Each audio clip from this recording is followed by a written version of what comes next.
Hi friends, പുതിയ വീഡിയോയിലേക്ക് എല്ലാവർക്കും സ്വാഗതം. ഇന്നത്തെ വീഡിയോയിൽ ഞാനിന്ന് പരിചയപ്പെടുത്തുന്നത് ബാമ്പു ഇനത്തിൽപ്പെട്ട മിൽക്കി ബാമ്പ് എന്നറിയപ്പെടുന്ന പ്ലാന്റ്സിനെ കുറിച്ചാണ് കേട്ടോ. എൻ്റെ കയ്യിൽ 3 തരത്തിലുള്ള മിൽക്കി ബാമ്പു വെറൈറ്റികളാണ് ഉള്ളത് കേട്ടോ. ഈ കാണുന്ന 3 വെറൈറ്റികളാണ് എൻ്റെ കയ്യിലുള്ളത്. ഈ കാണുന്നതാണ് ഡ്രസീന ഫ്ലോറിഡ ബ്യൂട്ടി കേട്ടോ. പിന്നെ അടുത്തത് നമ്മുടെ മിൽക്കി ബാമ്പു. ഈ കാണുന്നത് ഡ്രസീന മിൽക്കി വേ. ഇതിൻ്റെ പ്രൊപ്പഗേഷനും കെയറിങ്ങും വളരെ ഈസി ആയിട്ടുള്ളതാണ് കേട്ടോ.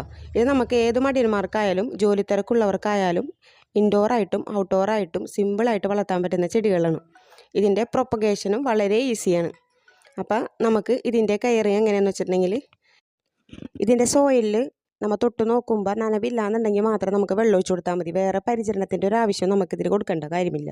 ഈ മിൽക്കി ബാമ്പു വെറൈറ്റി എന്ന് പറഞ്ഞിട്ടുണ്ടെങ്കിൽ കുറച്ച് വെയിൽ കിട്ടുമ്പോഴോ അതിൻ്റെ ഇലയുടെ ഭംഗി അറിയുള്ളൂ. ഇപ്പം എൻ്റെ കയ്യിലുള്ള മറ്റേ ചട്ടിയിലുള്ളത് ഞാൻ ഇതിൽ നിന്ന് കട്ട് ചെയ്ത് പ്രൊപ്പഗേറ്റ് ചെയ്തെടുത്തതാണ്. കട്ടിങ്സ് കുത്തി കൊടുത്ത് അതിൻ്റെ ഇലയുടെ വ്യത്യാസം കണ്ട് അത് ഞാൻ പുറത്ത് വെച്ച് വെയിലത്ത് വെച്ച് ഷെയ്ഡിലല്ലാണ്ട് ജസ്റ്റ് വെയിൽ കിട്ടുന്ന സ്ഥലത്ത് വെച്ചാണ് ഞാൻ വളർത്തുന്നത്. അതുകൊണ്ട് ഇതിൻ്റെ ഇലയും അതിൻ്റെ ഇലയും തമ്മിൽ നല്ല വ്യത്യാസമുണ്ട്. വെയിൽ കൊള്ളുന്നതനുസരിച്ച് ഇതിൻ്റെ യെല്ലോ കളർ കണ്ടോ, ഗോൾഡൻ കളർ പോലെ ഇങ്ങനെ തെളിഞ്ഞ് വരുന്നതാണ്. ഈ ചട്ടിയിൽ എൻ്റെ പ്ലാന്റ് കണ്ട ഇത് നന്നായിട്ട് തിങ്ങിഞ്ഞെരിഞ്ഞിട്ട് ഇതൊരു ശ്വാസം മുട്ടി നിൽക്കുന്ന അവസ്ഥയിലാണ് നിൽക്കുന്നത്. അപ്പോൾ ഇതിൽ നിന്ന് ഞാനപ്പോൾ ഇതിനെ മാറ്റി വേറൊരു ചട്ടിയിലേക്ക് നടേണ്ടിട്ടാ. അപ്പോൾ ഇതിൻ്റെ നടൽ രീതി എന്ന് പറഞ്ഞാലും സുഖമാണ്.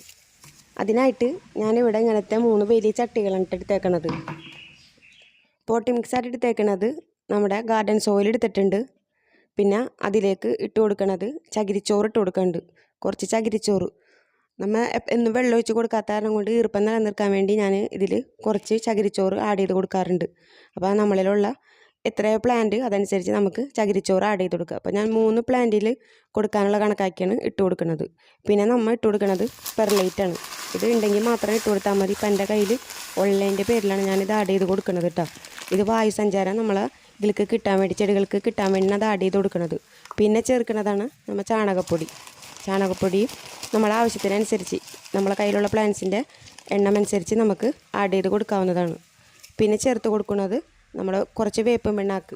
ഇനി എന്തെങ്കിലും ഫംഗൽ രോഗങ്ങൾ മണ്ണിൽ ഇല്ലാതിരിക്കാൻ വേണ്ടിയാണ് ഇത് ആഡ് ചെയ്ത് കൊടുക്കുന്നത് കേട്ടോ. അതിനുശേഷം 3 കൂടി നന്നായിട്ട് ഈ പോട്ടി മിക്സുകളൊക്കെ കൂടി നമുക്ക് മിക്സ് ചെയ്ത് കറക്റ്റാക്കി എടുക്കാം. എന്നിട്ട് നമുക്ക് നമ്മളുടെ ഓരോ ചെടികൾക്ക് ആവശ്യമായത് നമ്മളെ ചട്ടിയിലായിട്ട് ഇട്ട് കൊടുത്തിട്ട് നമുക്ക് ചെടി പറിച്ച് വെക്കാവുന്നതാണ് കേട്ടോ. ഈ ചെടി കണ്ട, ഈ ചെടി ഇതിൽ തിങ്ങിഞ്ഞെരിങ്ങി നിൽക്കുകയാണ്. ഇതിൽ വേരുകളോടാണ് ഇതിന് സ്ഥലത്തിലടിയിലൊക്കെ എത്തിയിട്ടുണ്ട്. അപ്പോൾ ഇത് ഇത്തിരി എടുക്കാനായിട്ട് പാടായിരിക്കുള്ളൂ. ഒന്നില്ലേ നമുക്ക് നനച്ച് കൊടുക്കാം. അല്ലാന്നുണ്ടെന്നുണ്ടെങ്കിൽ 2-3 തട്ട് സൈഡുകളിൽ ഇങ്ങനെ കൊടുത്തിട്ടുണ്ടെന്നുണ്ടെങ്കിൽ ഇത് ഊരിപ്പോരും സിമ്പിളായിട്ട് കേട്ടോ. നമുക്ക് അങ്ങനെ വെള്ളം ചെയ്യാം. അപ്പോൾ ഞാനിത് മൊത്തത്തിൽ ഊരിയെടുക്കുന്നുണ്ട്. കണ്ട വേര് തിങ്ങിയിട്ടുണ്ട്. അപ്പം നമ്മൾ ഈ അതിനേലും വലിയ ചട്ടിയിലാണ് ഇപ്പോൾ നമ്മൾ നട്ട് കൊടുക്കുന്നത്. നമുക്ക് പോട്ടി മിക്സുകൾ കറക്റ്റിനനുസരിച്ച് വെച്ചിട്ട് നമുക്ക് ആഡ് ചെയ്ത് കൊടുക്കാം കേട്ടോ. ലോ കോസ്റ്റും ലോ മെയിൻ്റെനൻസും ആഗ്രഹിക്കുന്നവർക്ക് വളർത്താൻ പറ്റിയ ഒരു പ്ലാന്റ്സ് കൂടിയാണ് ഇത് നമുക്ക് ബോർഡർ സെറ്റ് ചെയ്യാനും ഒക്കെ ആയിട്ട് ഇഷ്ടം പോലെ തൈകൾ നമുക്ക് ഇതിൽ നിന്ന് ഉണ്ടാക്കിയെടുക്കാൻ പറ്റും കേട്ടോ. ഇതിൻ്റെ പ്രൊപ്പഗേഷൻ മെത്തേഡ് ഞാനിപ്പോൾ കാണിച്ചു തരാം എങ്ങനെയാണ് ചെയ്യണമെന്നുള്ളത് കേട്ടോ.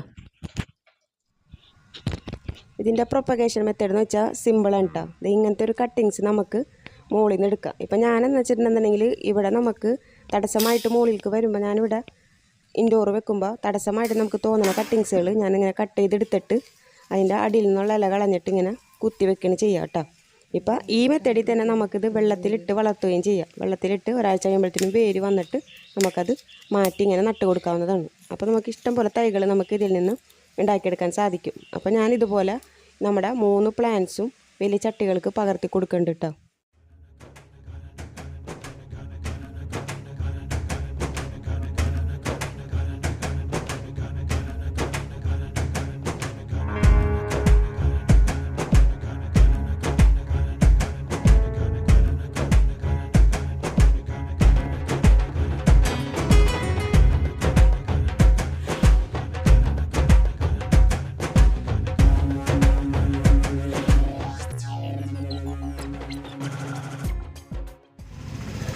അങ്ങനെ നമ്മൾ 3 പ്ലാന്റ്സും നമ്മൾ സെപ്പറേറ്റ് ചെയ്ത് കഴിഞ്ഞിട്ടുണ്ട്.